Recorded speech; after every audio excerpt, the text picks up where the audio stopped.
morning and welcome to Fox Valley Headline Makers. I'm your host, Tyler Bachman, and very happy to be joined here today with the village president in Oswego, Gail Johnson. Gail, Morning. This is my first opportunity to be able to speak with you here, I know, in the studios. It is. Very glad to have you in, so thank you. Pleasure to be here. Yeah, thank you so much.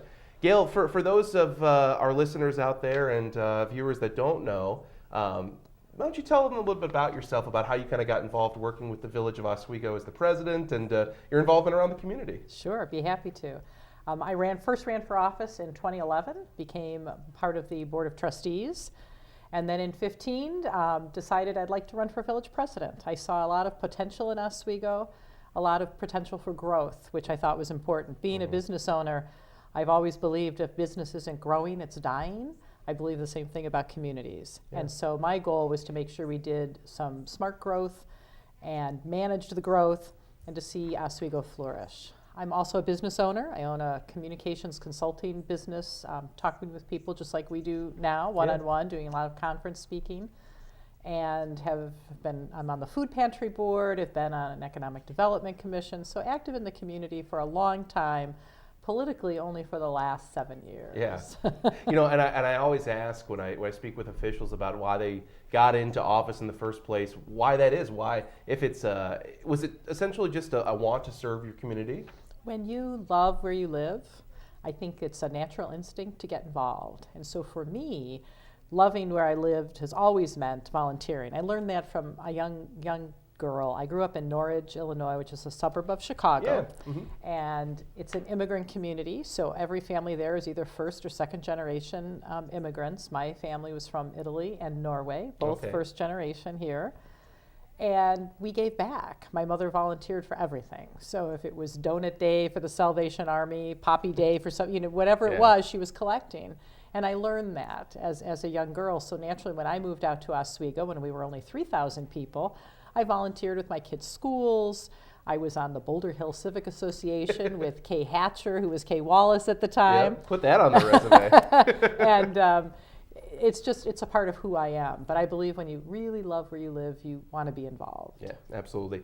And speaking of Oswego, it's a community that's grown. I mean, absolutely, you guys have grown. And I wanted to kind of chat with you about, population-wise, we'll certainly get to the economic development-wise here in the show. But population-wise, and then community-wise, how have you guys really embodied that growth over these, past few years? Well, it happens. Something that happens to you. It's like growing your family. Yeah. We all decide maybe we want 2.5 children, and then whatever happens, happens. And some families are larger, some are smaller. Same thing happens with communities. Because of Oswego's sheer physical size, it could be a community of 100,000 someday. Yeah. So knowing that, you have to plan for it, even though it's going to be long after I'm on this earth. Yeah.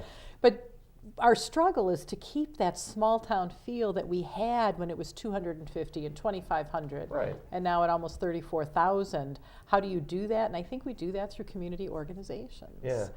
I was going to say, one of the most interesting things for me that I've seen with Oswego, there's not many school districts like SD 308 that exist, and for you guys, I'm sure that's interesting for your residents and your students to feed into that system. Most people don't realize that Oswego is only 60% of that school district. Right. So it's made up of many, many communities, and it's huge. I hope that our school district understands the power they have, being the 7th largest school district in the state, and really use that power to lobby our legislators in Springfield about the way we fund schools, which would bring us some property tax relief down the road. Yep. Well, and I do want to really start the show with talking about kind of the face of Oswego, and it's going to change, absolutely, in terms of the downtown area specifically. It's been a huge year for Oswego in terms of some of the things that you guys are going to be bringing down there. We'll just start off with the Shodine development because that's absolutely probably the biggest thing that's going to be happening downtown. So let's start just kind of giving some background again on that project and how it kind of got started for you guys to entice that developer to come downtown. Well, that lumber yard has sat empty now for almost 12 years. And at the time, everybody thought it was a prime piece of real estate. Had some interest in it over the years. However, the infrastructure needed a lot of work, to the millions of dollars worth of work. So the village bought that property just a year ago, right before Thanksgiving, in the end of 2016. And now at the end of 2017, we had a redevelopment agreement. That's a huge shift. Yeah. So we bought the property, put out requests for proposals, had 2 viable proposals come in, and we weighed those and chose Shodine, mostly because of the financial wherewithal that they have. We knew it was going to be expensive. So we're now looking at a $64 million project, which will be the biggest development project Oswego's ever seen. Yeah. So that in itself is weighty. is that a correct? And Yeah. there are a lot of moving pieces in this. I think the time was right. You know, if this had come to the table 10 years ago, I'm not sure we would have had the professional level of staff that we have now to handle this project. Sure. So all the right pieces are there. Community's in a good place, the economy is in a good place, banks are lending again, and we have such a top-notch staff. To them goes all of the glory for this because they've worked very, very hard. Well, good. And what kind of, it's a multi-use development, but on the residential side, it's it's various apartments essentially inside this, right? 1 and 2 bedroom. Okay. And from what we understand, I keep trying to talk them into a 3-bedroom penthouse thing at the top, but they're not buying that. Because I thought, how cool would that be to have your apartment right on the river as village Right. president? But they will be luxury apartments, so the rents will be on the high end. Just under 250 of them, which is a lot. So Yeah. you're adding residents to our downtown. So here's how we look at it. Our downtown has always been lovely and quaint. We want it to be bustling and vibrant. So I want the shops that are down there now to do even better. Right. And what better way to do that than to bring more residents right to your downtown? So the trouble with attracting residents in a downtown is if you don't have, restaurants, if you don't have the residents, you don't get the restaurants. Sure. Yeah. So the foot traffic. That's essentially. right. That's right. So you need people that are willing to go there at least once a week to make them viable. And with that many more residents infused automatically, that will begin to happen. Yeah. I know my beat's not normally Oswego, but I remember when you guys did finalize the Shodine development, I went and covered that meeting. And one thing I remember the developer talking about when Trustee Pam Pard asked, she's like, I won't use the exact word that she said, but she's like, where have you been all my life, you know? And the one thing that was interesting he talked about is that the parking is really the issue from whether or not that they can develop there. Right. So let's talk about that. I want to talk about all this together, parking for downtown. But first, for Shodine, where are those? How's the parking going to work for the development? So there will be 2 parking decks in the development. There are 2 buildings in the development, one on one side of Jefferson, one on the other. Smaller building on the farthest end. Each will have a parking deck. Those parking decks will be financed by the village through our TIF, through our tax increment financing district. So the village owns a portion of those, is that right? The village will own All all of of it, it okay. when it is finished. And we will be leasing spaces back to the people who live in the apartments, which will cover the maintenance cost of it.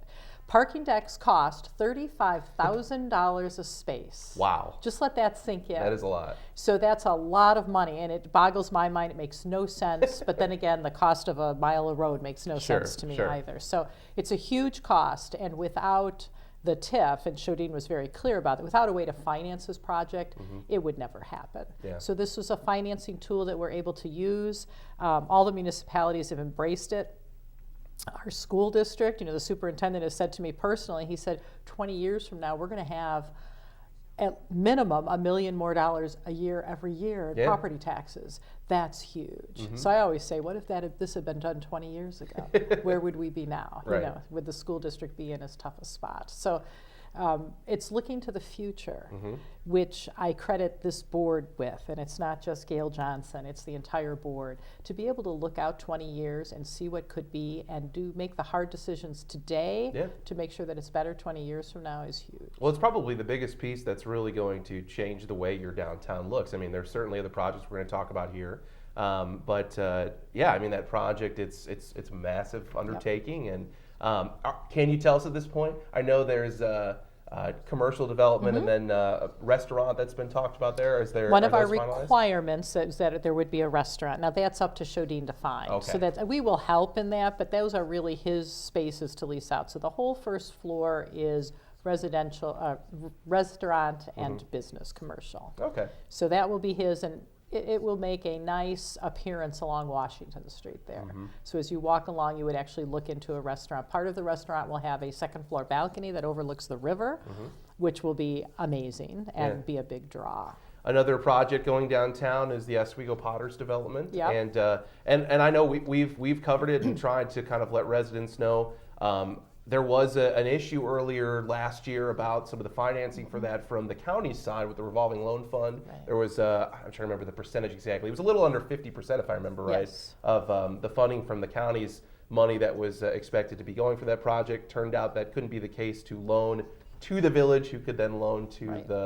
the company itself. But talking with Dan DeSanto, the village administrator, it sounds like they are going to be securing private financing for Yes. that other half. Absolutely. So these are experienced restaurateurs. They have the capital, so they're going to go out and get their financing. We are poised to approve their redevelopment agreement probably within the next couple of months, and then they will begin to start their process. And that's exciting. I think that brings another piece to the downtown. The Oswego Brewery is in construction right now, and they're at the back end of the old fire barn. I Yep. still call it the fire barn, but it is Arts, the bike shop, Oswego Cyclery, the Segway store are in the front, and at the back end now will be the brewery. Yeah. So if you can imagine Potters, we already have Tap House, you have Firehouse there, you have the Inn, which still has a great popularity, someplace I love to go. Right. And the brewery, you now have several places people can go to for food, for beverage, to gather. Yeah. And that was the goal when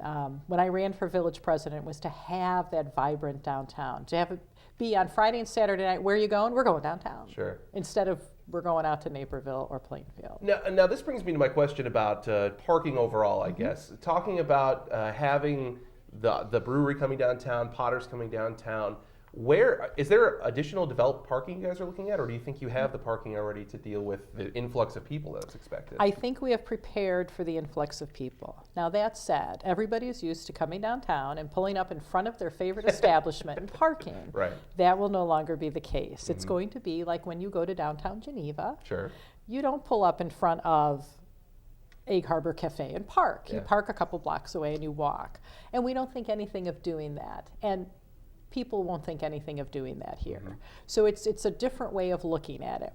There will be more on-street parking as part of the development. We've already looked at that. The block where the Tap House is now, and the old Village Hall block, the plans for that are additional parking. So as businesses sell and new businesses come in, we'll be able to make more and more of that happen. Eventually, Harrison Street, all the way down, will have much more parking. Okay, sure. You know, and in terms of maybe any additional accomplishments from last year, those were really two, I think, that were really solidifying for you guys. Those are the big ones. The police station Yes. is well underway. Matter of fact, I haven't driven by this week, but I hear the glass is going up, which will completely transform that.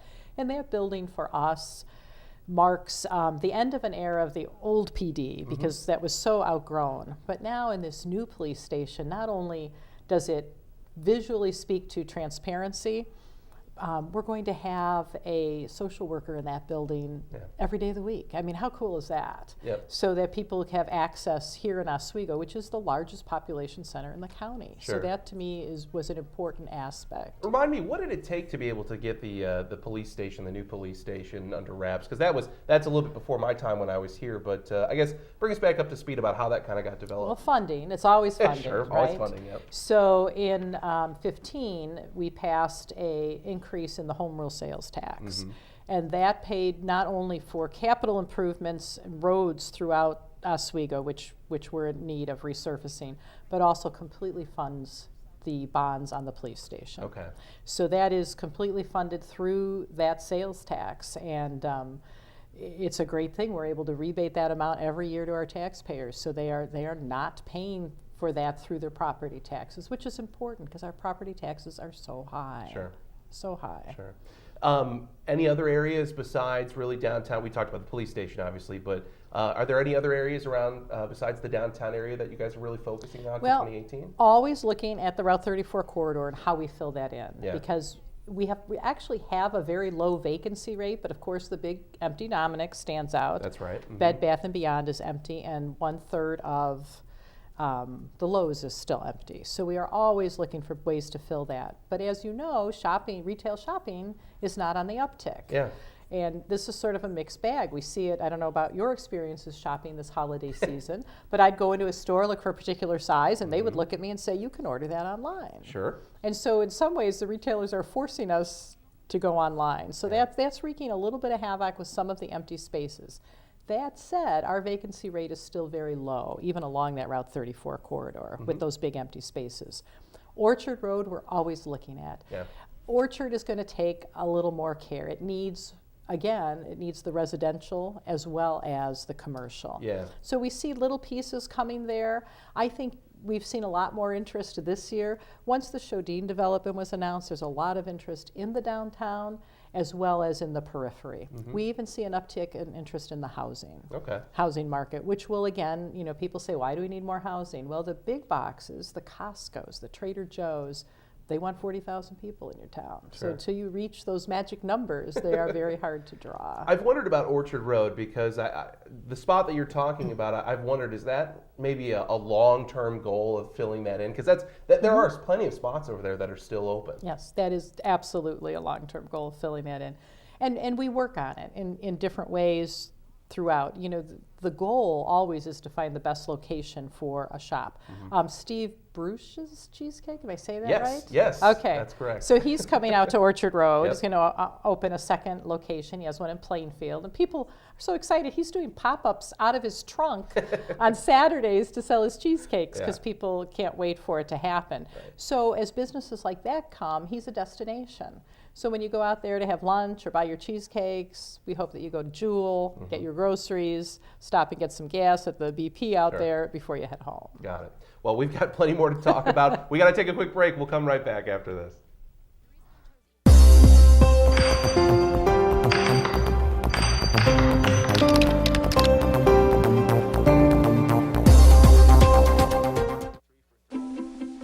The color in my garden keeps the pink in my cheeks. I was very independent and thought I could take care of myself. I fell and I had to have Meals on Wheels. They're my savior. My name is Lola Silvestri.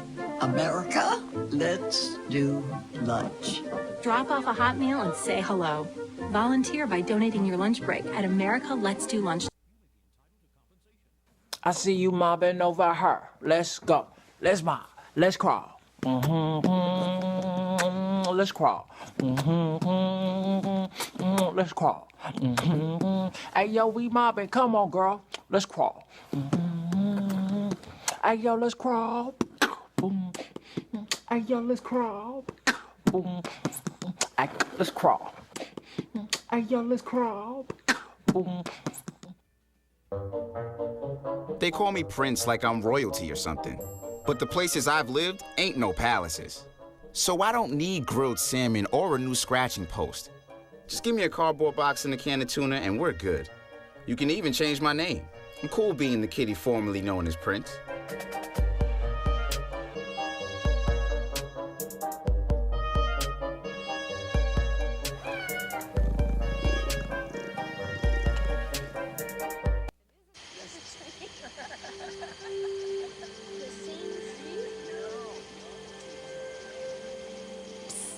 They're coming. Places, everybody. Light check. 1, 2, 1, 2. Everything looks good on our end. And lights. Come alive with the forest.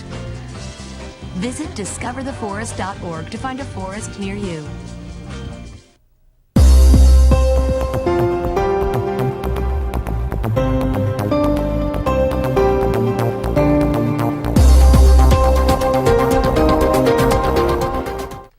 Back to Fox Valley Headline Makers. I'm your host today here, Tyler Bachman, and back with Gail Johnson, Village President in Oswego. We're just talking off air. We've got so much still we want to talk about and so little time. So we're going to get right back into it here, and I wanted to chat with you about the small cell wireless legislation. Obviously, I know that that's gone into effect at this point, but I haven't heard anything more about whether or not the governor has made a decision about any kind of veto on it. We'll kind of have you explain it a bit about how you guys are involved. Kendall County, Scott Greider, the chairman of the board, was involved with that, and some other communities as well. So I'll let you tell the listeners a bit about that. So when a company comes in and wants to put technology in our public right-of-ways, they come to the village as a process. We permit it, we have agreements, where things can go. The reason for that is if we ever need to use those right-of-ways for public safety equipment, other things, we want to know where everything is and make sure that we always have that space.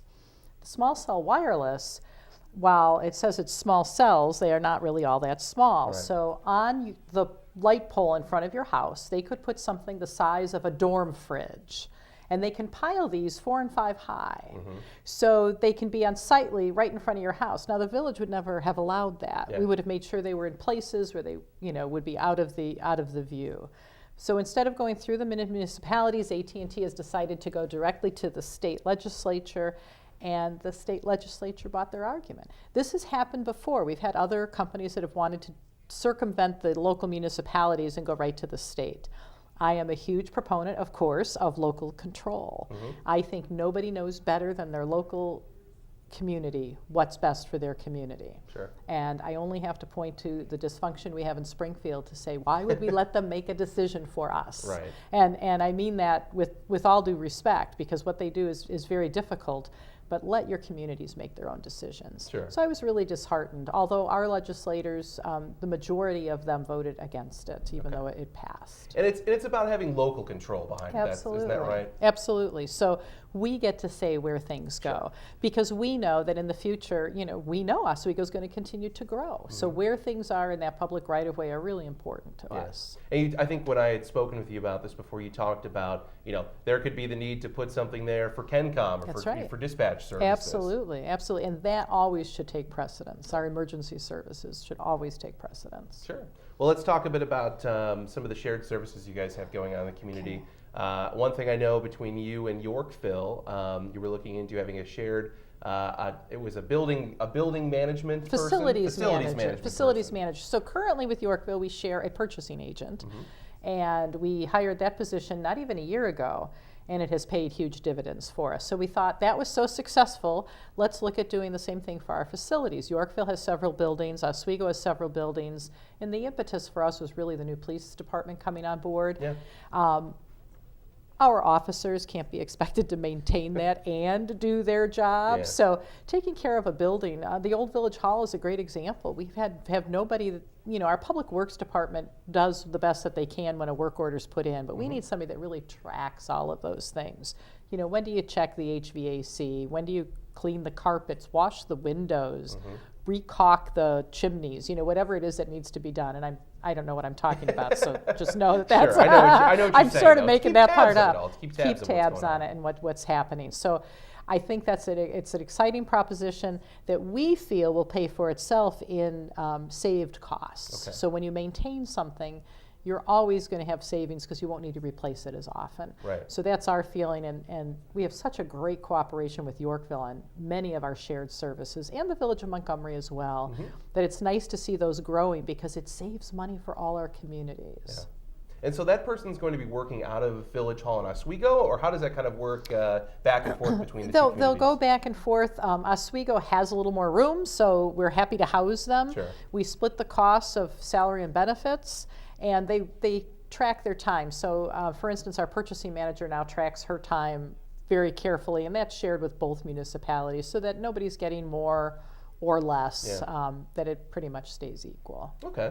Let's talk about some of your shared long-term plans Yes. shared for water services. I know Montgomery and I believe Yorkville as well, and then you guys have all been talking about what that's going to look like for having sustainable water resources for you guys in the future. One of the most important things we have to look at in our communities is the safety of the water. We know that the aquifers are drying up, so for many years we thought the Fox River was the only viable source. We've now come to learn that Lake Michigan water may be available to us out here through the DuPage Water Commission. The water line we know comes up to Route 59 and 75th Street. So it's a matter of laying pipes, so this is not an inexpensive venture. We have meetings coming up which we will weigh the pros and cons. And while this village board will not make the ultimate decision and spend the money to have this done, making a decision on which water source we're going with will be imperative. So. And Montgomery's been my beat. They've talked a bit about it this past year, I know, the last year, and they kind of were doing things like having not surveys, but they've been basically putting plans in place to look at all the options. Yes. I'm assuming that's what Oswego has been doing as well. Yes, and we've done most of those jointly. I actually won a couple of awards for some of those shared services, which is just great. So as we, so something that costs $60,000, if each community puts in 20, we've all saved a little bit of money and got the same result for all 3 communities. And that's helped us, but also made sure that we look at this issue of water as more than just our individual communities. So we look at it a little more globally. Yeah. And that's important. I think that's important to the region. I'm sure a lot of this is still in the preliminary stages of figuring out what you guys want to do. You talked about Lake Michigan a little bit, and I'm just trying to kind of get a mindset of, you would have to put in infrastructure, essentially, pipes to make that work. Where are there other communities around this area that are getting their water from Lake Michigan at this point, or are looking into that? Because I'm just curious how the flow essentially comes from the lake to Oswego. So most of DuPage County is on Lake Michigan water, so we would use their model very much to bring it out here. For a long time we didn't think it was a possibility that they would never allow more licenses to come out this far, but they have. Okay. So that's encouraging to us. It's pricing. It's going to come down to money, of course. And will it be more fiscally responsible to get Lake Michigan water, knowing that you will have to pay the city of Chicago as well as the DuPage Water Commission to get your water, or to go to a plant on the Fox River to pull water out of the Fox River, which means it will have to be built and staffed full time. Yeah. So, there's pros and cons on each side, and it's really just weighing them to say what's in our best interest. By years, what is kind of the timeline when some of these things could be starting to be decided upon? Well, we need to make decisions now. I would imagine by 2020,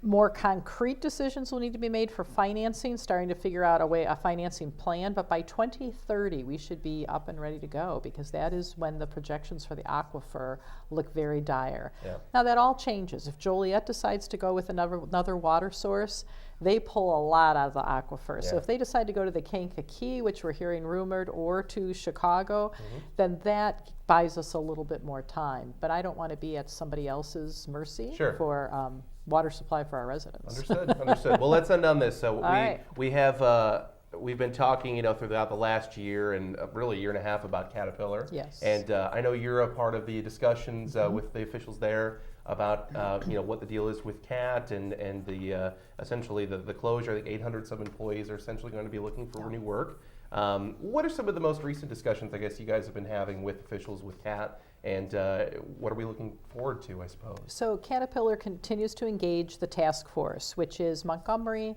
Oswego, Kendall County, and the city of Aurora, as well as some extra partners. So our state representatives want to be a part of that, although it's hard to have a conversation with 25 people at the table, so we try to keep it small for conversation's sake. And our economic development directors, Corinna Shar in Montgomery, as well as Andres at the county, have been very instrumental in making sure that we are active in this process to find the best redevelopment partner for that site.